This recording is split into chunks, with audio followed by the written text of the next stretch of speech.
যোগাযোগের ক্ষেত্রে আমি নিজের যে অভিজ্ঞতা সেটা অতি সংক্ষেপে বলবো যে আমাদের জাতীয়তাবাদী দল বিএনপির প্রতিটি পদক্ষেপে যে আকারে রেসপন্স করেছে, অনেস্টলি এটা এখনো অন্য কারণ কার তুলনীয় না।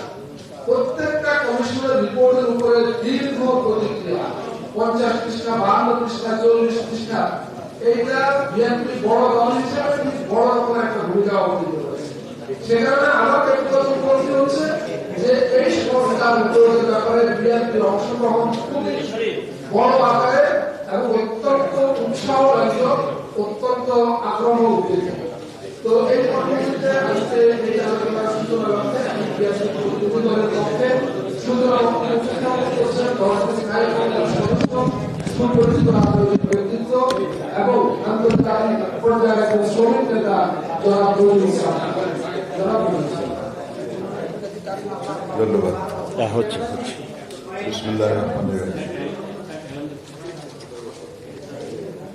জাতীয় ঐকমত্য কমিশনের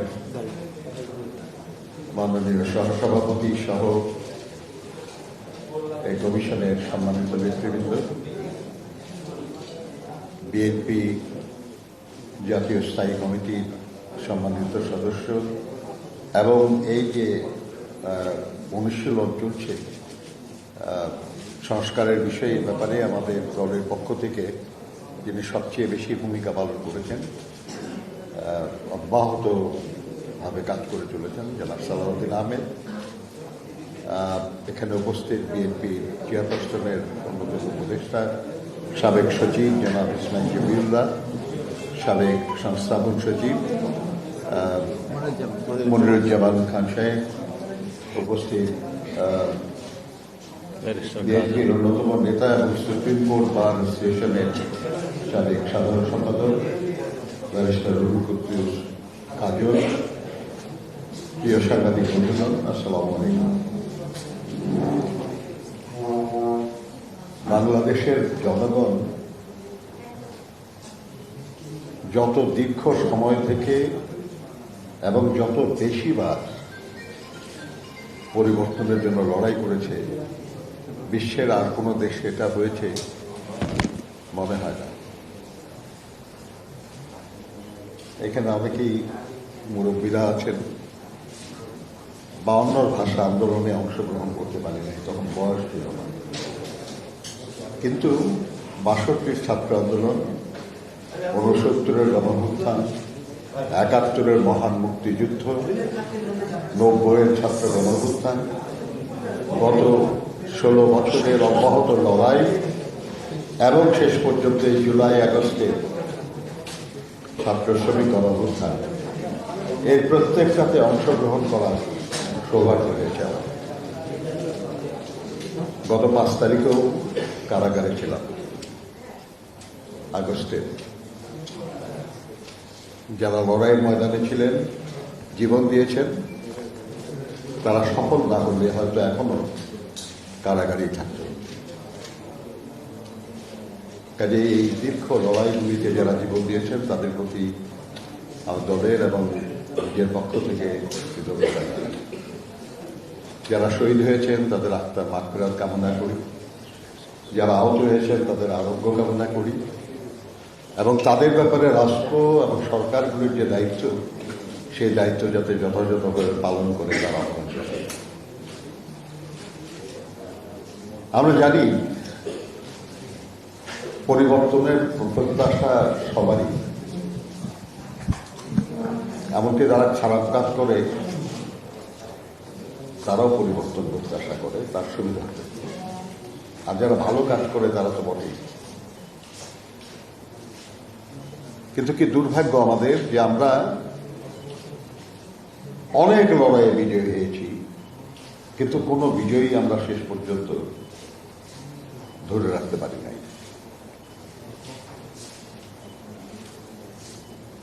৬৯-এর গণঅভ্যুত্থানের মাধ্যমে একটা বিরাট পরিবর্তন সংঘটিত হয়েছিল। ৭০-এর নির্বাচনে পাকিস্তানিদের সমস্ত স্বপ্ন, সমস্ত হিসাব মিথ্যা প্রমাণিত করে আমাদের এই দেশের জনগণ ঐক্যবদ্ধ হয়েছে। কিন্তু তাদের আকাঙ্ক্ষা পূরণ হয় নাই। শেষ পর্যন্ত আমাদেরকে মুক্তিযুদ্ধ করতে হয়েছিল। কিন্তু সেই মুক্তিযুদ্ধ করে যে দেশটাকে স্বাধীন করলাম আমরা, সেই স্বাধীন দেশে মাত্র ৩.৫ বছরের মধ্যে আমাদের সব স্বপ্ন ধূলিসাৎ হয়ে গেছে।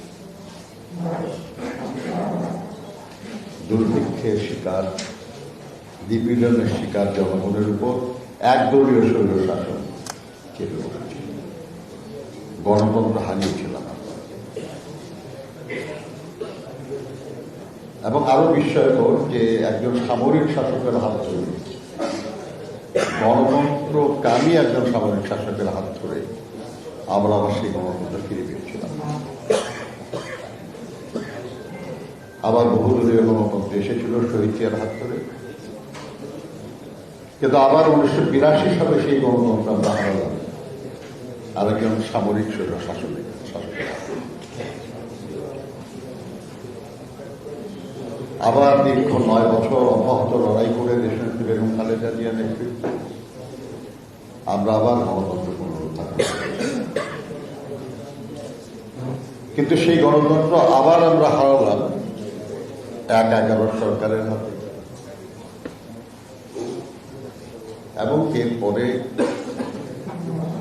কিভাবে ২০০৯ সালে একটা দল ক্ষমতায় আসে এবং কিভাবে সেই ক্ষমতাকে, একটু আগে আমাদের যেটা বলেছেন যে এক ব্যক্তির স্বৈর শাসনে পরিণত করে, আমরা দেখেছি।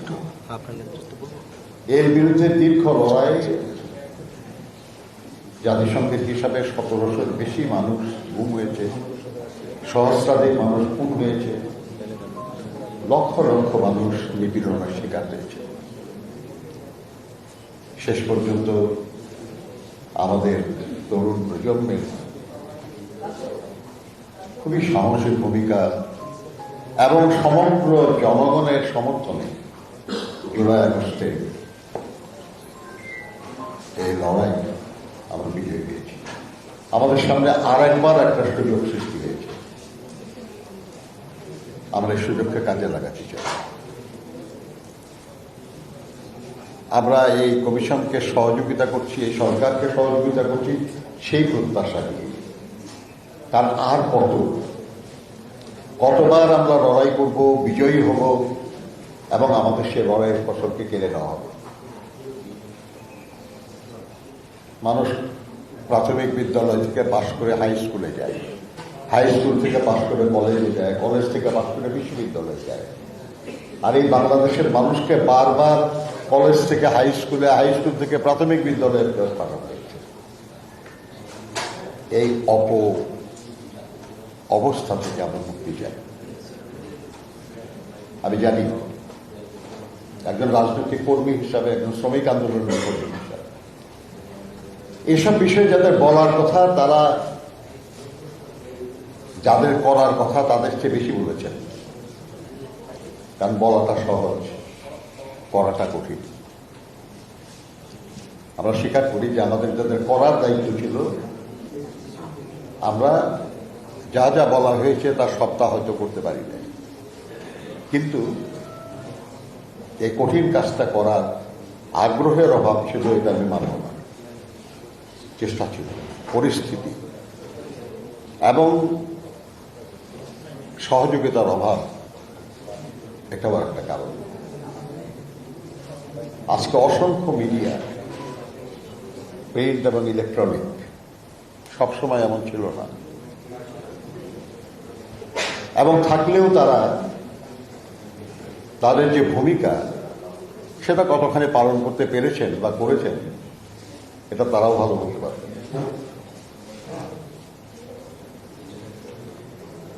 আমি বিশ্বাস করি যে প্রস্তাবগুলি করা হয়েছে এর মধ্যে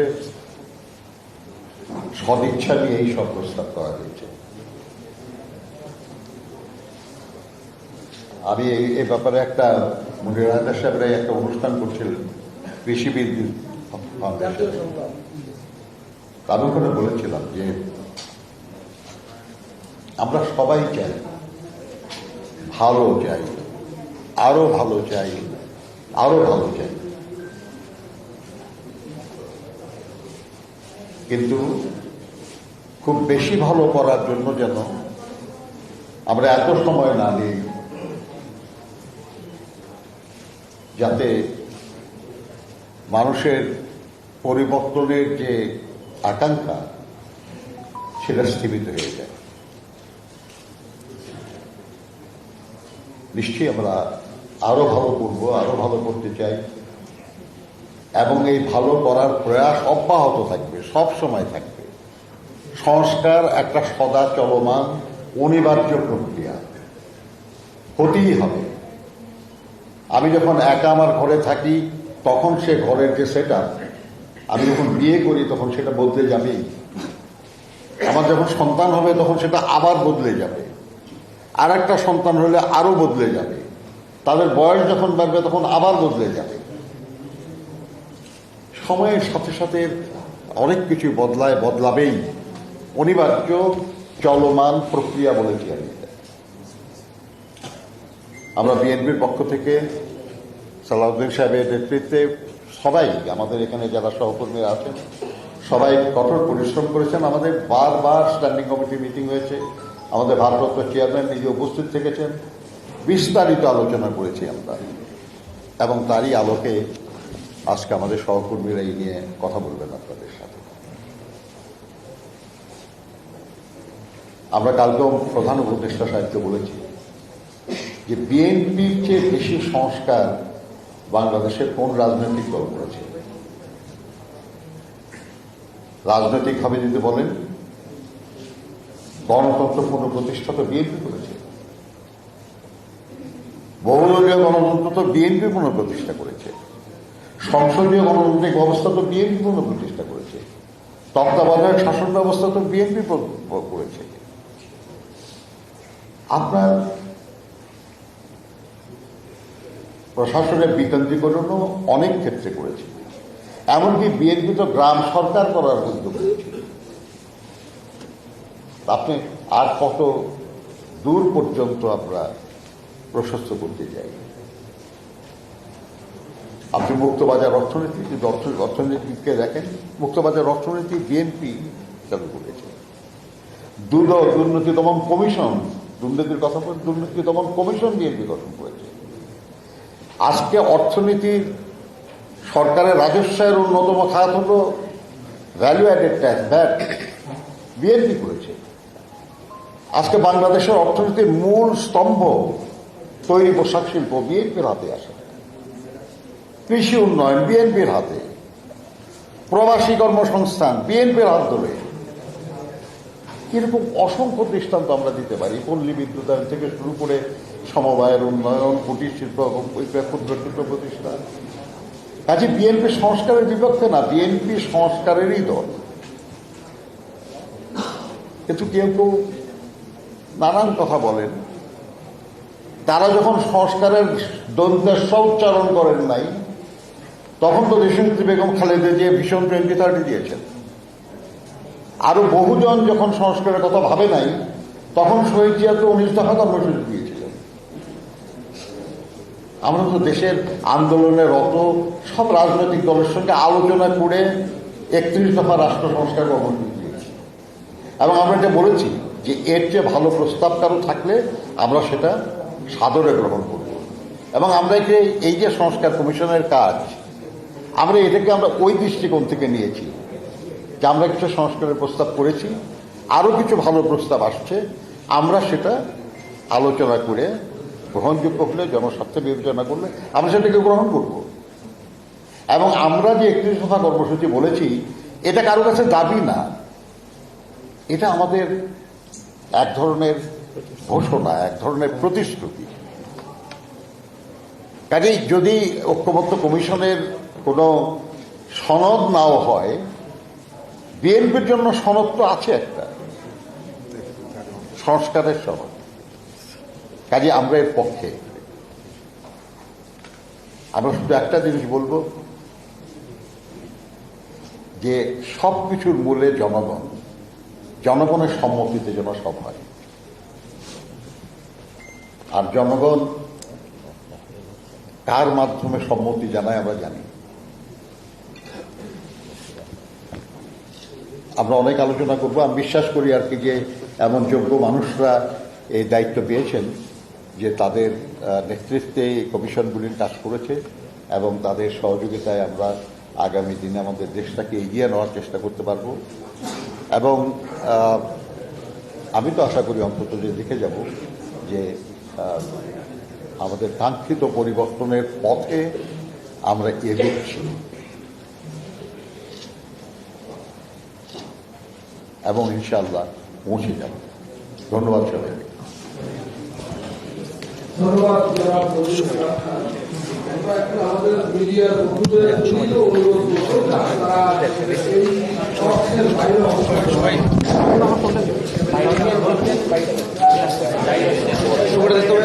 ভাই আমাকে বলেন ইন্ডিপেন্ডেন্ট একটু আগে দিবেন।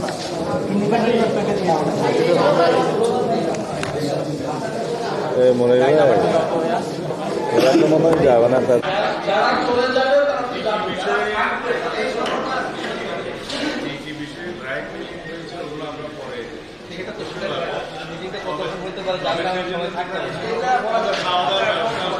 সরকারের পক্ষ থেকে মানে 3টা পর্যন্ত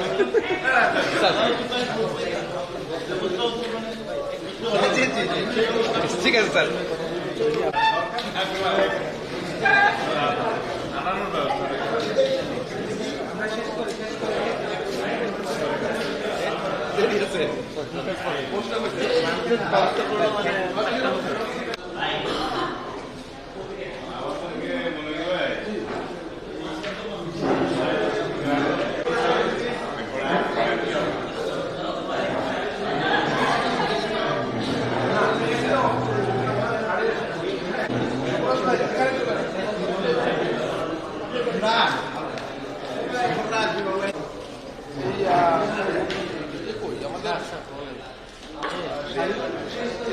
বাইরে বোধহয়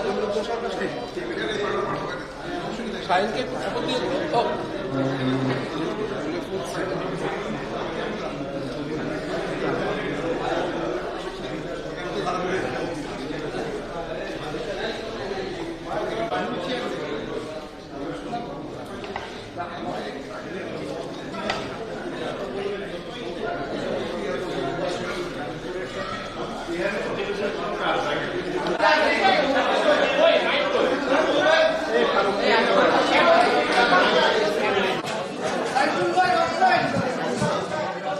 আমি বসে বললেও তো ওখানে দিতে পারতো আর কি।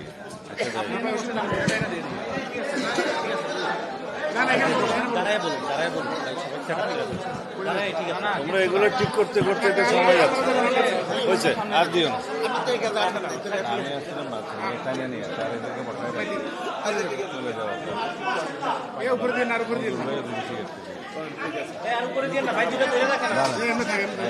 তোমরা আমাকে মাথা নিয়ে ঠিক আছে। আচ্ছা সর, আচ্ছা আচ্ছা হয়েছে, ঠিক আছে। আচ্ছা আমি শুরু করি। আমরা আজকে জাতীয় ঐক্যমত্য কমিশনের সাথে চুপ করেন। আমরা আজকে জাতীয় ঐকমত্য কমিশনের সাথে আলোচনার জন্য এসেছি। এখানে ঐকমত্য কমিশনের সহসভাপতি সহ মাননীয় সদস্যরা আছেন। তা আমরা এখন শুরু করেছি দফাওয়ারি আলোচনা। আমরা আগেও বলেছি যে স্প্রেডশিটের সংক্ষিপ্ত হ্যাঁ না জবাব দেওয়ার জন্য যে কাগজগুলো আমাদের দেয়া হয়েছিল, তাতে করে অনেকটা বিভ্রান্তি সৃষ্টি হয়েছে, মিসলিড করা হয়েছে। আমরা বিস্তারিত প্রতিবেদন তখন জমা দেব বলেছিলাম, সেই দিনই আমরা একটা কনস্টিটিউশনের উপরে বিস্তারিত প্রতিবেদন আমরা জমা দিয়েছিলাম। এরপরে আমরা বিচার বিভাগ, প্রশাসন এবং নির্বাচন ব্যবস্থা সংস্কারের উপরে বিস্তারিত প্রতিবেদন আমরা জমা দিয়েছি। আজকে হার্ড কপি ট্রান্সফার আমরা হ্যান্ড ওভার করেছি, আগে সফট কপি দিয়েছি। তো এগুলোর উপরে আমাদের বিস্তারিত আলোচনা চলছে। আমরা সংবিধান সংস্কার দিয়ে শুরু করছি, তারপরে জুডিশিয়ারি হবে, এরপরে নির্বাচন ব্যবস্থা হবে। এরপরে আমরা যদি কন্টিনিউ করতে চাই, যদি আমরা আজকে সমাপ্ত করতে না পারি, পরেও আলোচনা হবে। আমরা বুঝাতে চাচ্ছি আমরা সংস্কারের বিষয়ে কতটা সিরিয়াস বিএনপির পক্ষ থেকে। আর যদি ভিতরে যাই তাহলে বলতে হবে যে কনস্টিটিউশন রিফরমেশনের জন্য যে বিস্তারিত প্রতিবেদন, তার মধ্যে 131টা প্রস্তাব আছে, কিন্তু আমরা পেয়েছিলাম স্প্রেডশিটে মাত্র 70টা দফা, যার ফলে বিভিন্ন বিষয়ে আমাদের বক্তব্য দেওয়া তখন আপনাদের সবাইকে জানাতে পারিনি, যদিও বিস্তারিত রিপোর্ট তাদেরকে আমরা দিয়েছি। তার উপরে এখন বিস্তারিত আলোচনা হচ্ছে, আমাদের দফাওয়ারি আলোচনা চলছে। আমরা সংবিধানের প্রস্তাবনা থেকে শুরু করে প্রজাতন্ত্র এবং রাষ্ট্রের মূলনীতি, তারপরে ফান্ডামেন্টাল রাইটস থেকে শুরু করে বাকিগুলো আমরা দফায় দফায় আলোচনা করব। বিস্তারিত আলোচনার পরে কতটুকু কি অগ্রগতি হয়েছে সেটা আপনারা পরে জানতে পারবেন। কিন্তু মোটা দাগে বলতে পারি, সংবিধান সংশোধনের বিষয়ে যে সমস্ত মৌলিক প্রস্তাবাবলী ওনারা দিয়েছেন, সেই বিষয়ে আমরা আলাপ আলোচনার মাধ্যমে চেষ্টা করব একটা জায়গায় আসার জন্য ঐক্যমতে। আর যে সমস্ত বিষয়ে আমরা একমত হয়েছি সেটার সংখ্যা আছে, আপনারা জানেন যে সেটার সংখ্যা খুব বেশি না, 25টার মতো। তারপরে 25টার কাছাকাছি ওখানে আংশিক একমতও আছে এবং অন্যান্য বিষয়ে মন্তব্য সহ আমরা আমাদের প্রস্তাব দিয়েছি পাল্টা। কিন্তু বাকি অধিকাংশ বিষয়ে স্প্রেডশিটে আমরা তখন একমত হতে পারিনি। আর বিস্তারিত আলোচনার মধ্যে যে দেখেছি 131 দফার মধ্যে অনেক বেশি বিস্তারিত আলাপ আছে, যেমন ন্যাশনাল কনস্টিটিউশন কাউন্সিল সম্পর্কে বিস্তারিত আলাপ আছে, অন্যান্য কমিশন গঠনের বিষয়ে আলাপ আছে, এবং যে সমস্ত বিষয়গুলোতে আমাদের সুস্পষ্ট মতামত আমরা দিয়েছি সেগুলো নিয়ে কমিশনকে আমরা যৌক্তিকভাবে বোঝাবো, এবং তাদের যে সমস্ত প্রস্তাব আছে সেগুলো নিয়েও আমরা যৌক্তিকভাবে তাদের কাছ থেকে জানতে চাচ্ছি এবং জানছি। যেটা যৌক্তিক সেটা জাতির কল্যাণের দিকে লক্ষ্য রেখে আমরা সেটা অবশ্যই বিবেচনা করব। আসি এই জুডিশিয়ারির ক্ষেত্রে, দেখা গেল জুডিশিয়ারিতে প্রায় অল্প স্প্রেডশিটে মতামত দেওয়া হয়েছে, যেখানে আমরা মনে করেছি যে আমাদের অনেকটা মিসলিড করার মতো হয়েছে। তো সেই জন্য বিস্তারিত মতামত দিতে গিয়ে দেখা গেছে প্রায় 150-রও বেশি মতামত ছিল। তার মধ্যে আমরা প্রায় 89টা দফায় আমরা বিস্তারিত মতামত দিয়েছি। বাকিগুলো অধিকাংশ ক্ষেত্রে আমরা আমাদের একমত হওয়ার অথবা আমাদের মন্তব্য সহ একমত হওয়ার বিষয় ওখানে জানিয়েছি। কিন্তু এখানে দেখা যাচ্ছে যে সমস্ত বিষয়ে হ্যাঁ না জবাবের জন্য যে শিট দিয়েছিল ওখানে উল্লেখ আছে, সেখানে আমরা বিস্তারিত রিপোর্টে গিয়ে দেখলাম বিস্তর ফারাক। এই যেমন বলা আছে যে আর্টিকেল 95 সংশোধনী ব্যতি রেখে এখনই যদি বিচারক নিয়োগের প্রক্রিয়ার জন্য বিচারক নিয়োগ অধ্যাদেশ জারি করা হয়, যেটা করেছে এবং হাইকোর্টে চ্যালেঞ্জ হয়েছে বলে আমি জানি, সেইটার ক্ষেত্রে এখানে বর্তমান সংবিধানের অবস্থা বহাল রেখে বিচারক নিয়োগের জন্য অধ্যাদেশ এবং তার অধীনে কমিশন গঠন করার প্রস্তাব করা হয়েছে। যদিও আইনটার মধ্যে লেখা আছে যে কাউন্সিল গঠন, কিন্তু প্রতিবেদনে এখানে সংস্কারের বিষয়ে লেখা আছে কমিশন গঠন। যাই হোক না কেন, সেটা তখন পর্যন্ত আনকনস্টিটিউশনাল হবে যতক্ষণ পর্যন্ত এটা কনস্টিটিউশনে গৃহীত না হচ্ছে, কারণ ওইখানে সেই অধ্যাদেশ করার মতো ক্ষমতা জুডিশিয়ারিকে এখন দেওয়া হয় নাই। মোরওভার আর্টিকেল 116 অ্যামেন্ডমেন্ট না হওয়া পর্যন্ত অধস্তন আদালতের নিয়ন্ত্রণ ক্ষমতা নেওয়ার জন্য সুপ্রিম কোর্ট কর্তৃক চিফ জাস্টিসের হাতে ন্যস্ত থাকার জন্য, যেটা আমরা প্রস্তাব করেছি বিচার বিভাগের স্বাধীনতার জন্য এটা করা দরকার।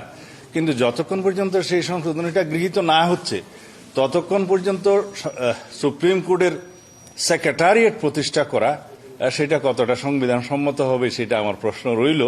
সেটা বিচার বিভাগ কর্তৃক সংবিধান লঙ্ঘনটা খুব একটা আমার মনে হয় সমীচীন হবে না। এছাড়া আর্টিকেল 147-এ আমার যতটুকু মনে আছে যে রাষ্ট্রের সাংবিধানিক পদাধিকারীদের ক্ষেত্রে রাষ্ট্রপতি থেকে শুরু করে যতজন সাংবিধানিক পদাধিকারী আছে তাদের বেতন ভাতা অধিকার ইত্যাদি মর্যাদা এখানে ওয়ারেন্ট অফ প্রেসিডেন্ট অনুসারে বিবৃত আছে। সেই জায়গায় ম্যাজিস্ট্রেট সহ বিচার বিভাগে কর্মরত যারা তাদেরটা এখানে নিশ্চিত করার জন্য এই আর্টিকেলের মধ্যেই প্রস্তাব করা হয়েছে নিয়ে আসার। তো এখানে বিষয়টা হচ্ছে যে অন্যান্য রাষ্ট্রের অঙ্গের যারা তাদের এই সমস্ত বেতন ভাতা পারিশ্রমিক অধিকার তো সংবিধানে বিবৃত থাকে না, এটার জন্য আলাদা আইন করা যেতে পারে স্বতন্ত্র বিচার বিভাগের স্বতন্ত্র বোধের জন্য। তো এই ক্ষেত্রগুলো আমার মনে হয় আরো বিস্তারিত আলোচনার দরকার আছে। আমি বিচার বিভাগের কোনো বিষয়ে কোনো হার্ড করতে যাচ্ছি না, কিন্তু সবকিছু কনস্টিটিউশনাল হওয়া উচিত, সবকিছু বিধিমাফিক হওয়া উচিত, সবকিছু সংশোধিত হওয়ার পরে কার্যক্রম করা শুরু করা উচিত। এখন আমাদের ভাবতে হবে যে অন্যান্য ক্ষেত্রে তারা যে সমস্ত প্রস্তাবাবলী দিয়েছেন আর কি, তো যেগুলো আমরা বিচার বিভাগের স্বাধীনতা নিশ্চিত করার জন্য উপযুক্ত বিবেচনা করব, অবশ্যই সেগুলো আমরা ঐকমত্যের ভিত্তিতে গ্রহণ করব। আমরা এটা চাই বিচার বিভাগের স্বাধীনতা, কিন্তু প্রক্রিয়াটা যেন আইনানুগ হয়, প্রক্রিয়াটা যেন সাংবিধানিক পদ্ধতিতে হয়। সেই জন্য আমরা আমাদের মতামতগুলো বিস্তারিত আলোচনা শেষে আমরা দেব, আমরা লিখিত দিয়েছি। আপাতত আমার মনে হয় এখানে থাক, কারণ নির্বাচন ব্যবস্থা সংস্কার বিষয়ে কথা বলতে গেলে সেটা অনেক কথা বলতে হবে।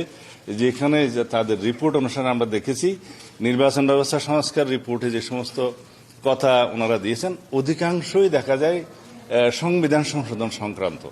আর কিছু কিছু বিষয়ে ওনারা এমনভাবে ওখানে প্রস্তাব দিয়েছেন যেগুলো করলে আর নির্বাচন কমিশনের স্বাধীন সত্তা হিসাবে তেমন বজায় থাকবে না। অনেকগুলো প্রভিশন আছে, তাদেরকে সংসদীয় স্থায়ী কমিটির আন্ডারে সাবজেক্ট করা এবং জবাবদিহিতা করা। এইখানে আর্টিকেল 119 অনুসারে যেখানে সুপ্রিম জুডিশিয়াল কাউন্সিলের ক্ষেত্রে তাদের সেই বিষয়টা বর্ণিত আছে যে নির্বাচন কমিশনারদের জন্য সেই পদ্ধতি অ্যাপ্লাই হবে, সেগুলো আরো বিস্তারিত আলোচনা করা দরকার। আর আমরা চাই যে এনআইডি প্রকল্প থাকুক নির্বাচন কমিশনে। আমরা চাই যে ডিলিমিটেশন যেটা অ্যাক্ট সেটা সংশোধন করে নির্বাচন কমিশনের এখতিয়ারটা, যেটা কনস্টিটিউশনাল ম্যান্ডেট আর্টিকেল 118 অনুসারে, সেটা বহাল করা হোক। সেটা এখনো সরকার করেনি। ইত্যকার অনেক আলাপ আছে, আমরা বিস্তারিত আলাপ করে পরবর্তীতে আপনাদেরকে তখন সময় মতো জানানো হবে। ধন্যবাদ।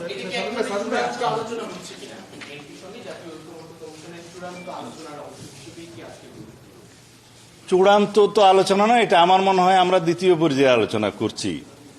প্রয়োজনে আজকে যদি সমাপ্ত না হয় আরো আলোচনা হবে। এখন আমরা সেই আলোচনা সমাপ্ত করিনি। আশা করি আমরা একটা পজিটিভ দৃষ্টিভঙ্গি নিয়ে আগাচ্ছি।